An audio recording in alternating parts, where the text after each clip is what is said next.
Good morning, church. Morning. Can you all hear me? Can you all hear me well? Thank you. I hope you had an amazing week, and I hope you and your families are doing well. I hope that you're keeping this season of Lent and remembering what the Lord has done for us all. I am very thankful to be called to share the gospel today. Thank you to Pastor David and the team who have decided that I should come and preach the gospel. Most of you know that I am at different churches doing my church placements, and I'm so thankful for your prayers and your love and your support. I'm having a wonderful time. Thank you all. I would encourage everyone to please have your Bibles open, as it will help you to understand the context. I will be only focusing on 4 verses from Matthew chapter 26, so verses 26 to 29. And I have given the topic, the covenant of the blood. So reading from verse 26. While they were eating, Jesus took bread, and when he had given thanks, he broke it and gave it to his disciples, saying, "Take, eat, this is my body." He broke it and gave it to them. Then he took a cup, and when he had given thanks, he gave it to them, saying, "Drink from it, all of you. This is my blood of the covenant, which is poured out for many for the forgiveness of sins. I tell you," verse 29, "I tell you, I will not drink from this fruit of the vine from now on until that day when I drink it new with you in my Father's kingdom." Just for a quick moment, I would like to draw your attention on a very important theological point from these verses.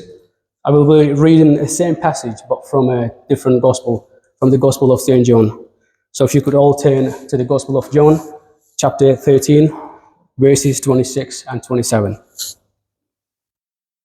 So that's the Gospel of St. John, chapter 13, verses 26 and 27.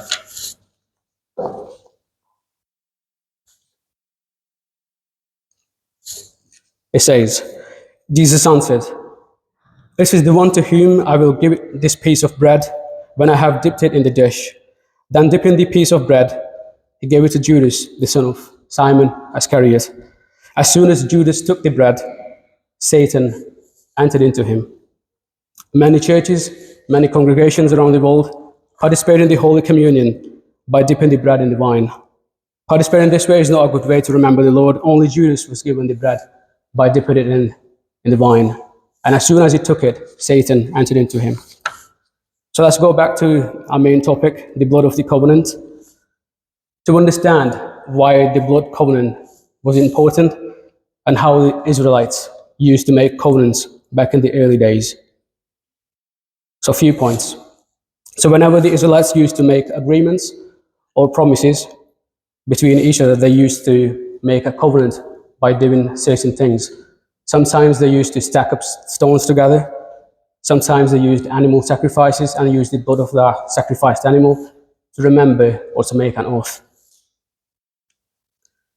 When we read from the book of Exodus, chapter 24 and verse 8, we read, "Moses then took the blood, sprinkled it on the people and said, 'This is the blood of the covenant that the Lord has made with you in accordance with all these words.'" Prophet Moses made a covenant with the people of Israel using the blood of an animal. He said, "See, this is the blood of the covenant which God our Father has made with you, for all the words he has spoken to you." To understand why the blood covenant is important and how people used to do it in the Holy Bible, and how people have been saved by the blood covenant, I am going to bring your attention to Prophet Moses and his wife. She was very smart, she was very wise, because as you know, when they were traveling to Egypt, as the Lord has commanded, the Lord met Moses and he wanted to kill him. But Moses' wife, Zipporah, she used blood of her son and covered her hands with the blood of her sons and prayed to God and made a covenant with God. And God saved Moses. We can read this in the book of Exodus chapter 4, verses 24 and 26. So if you could all turn to the book of Exodus chapter 4, verses 24 to 26. You can find this in the early pages in the Bible, in the Old Testament, book of Exodus.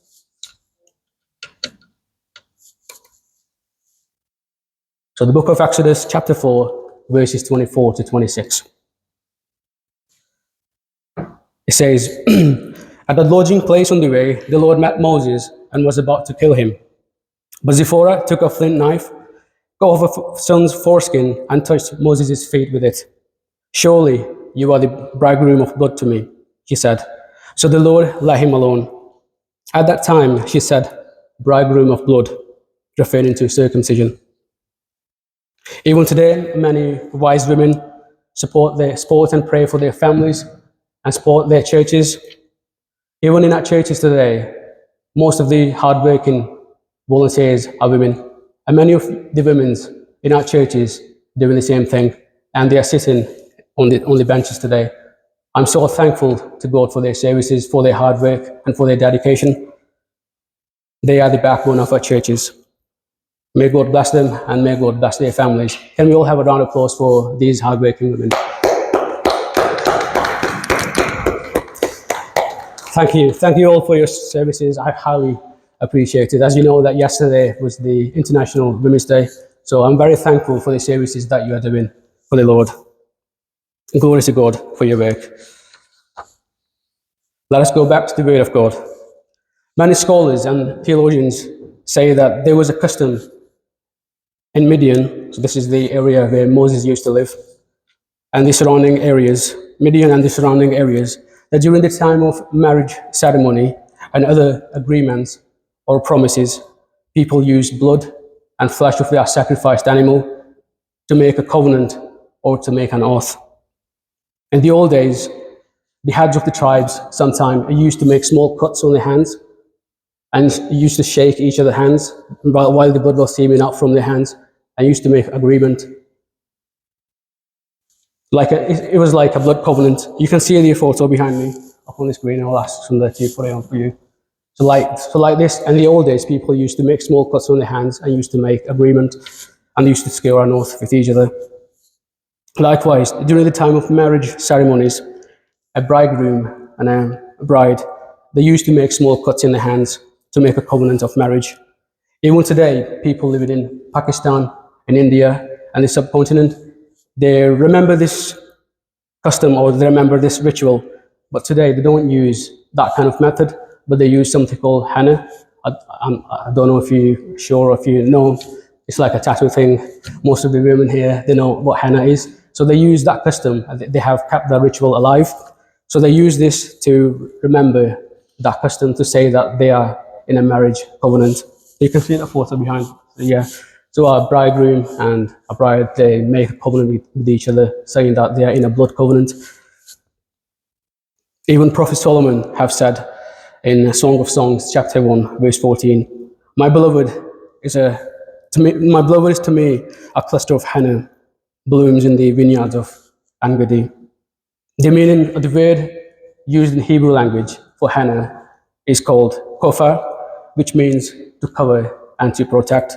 So the word henna has been used in the Bible, and it's very old method, it's very old covenant. Even God sometimes used blood of a sacrificed animal to make an agreement with his people back in the Old Testament. We can find this in the book of Genesis, chapter 15, verse 9. It says, God said to Abraham, we will make an agreement. Bring me a 3-year-old cow, a 3-year-old goat, a 3-year-old ram, a dove, and a young pigeon. So God used the blood of sacrificed animal to make agreement with his people. We have the example of Abraham. So in the New Testament, we have a new blood covenant, and this covenant is with the blood of the Lord Jesus Christ. Without the blood of Jesus Christ and the body of Jesus Christ, life has no meaning, because Jesus himself have said, most assuredly I say to you, unless you eat the flesh of Son of Man, and drink his blood, you have no life in you. That's in the Gospel of John, chapter 6, verse 53. He says, I say to you, Unless you eat the flesh of the Son of Man and drink his blood, you have no life. The blood of Jesus Christ speaks. The blood of Jesus Christ heals. The blood of Jesus Christ protects. The blood of Christ is a medicine. The blood of Christ is a stamp of everlasting life. And when you cover yourself in the blood of Christ, you are saved. The blood of Christ is better in comparison to the righteous blood of Abel. It says in Genesis 4:10 that the Lord said, "What have you done? Listen, your brother's blood cries out to me from the ground." Jesus' blood is more holier than the blood of Abel. Jesus' blood speaks for us because we are saved by his stripes. The blood of Jesus Christ cleanses us, as written in the book of Revelation, chapter 7, verse 14.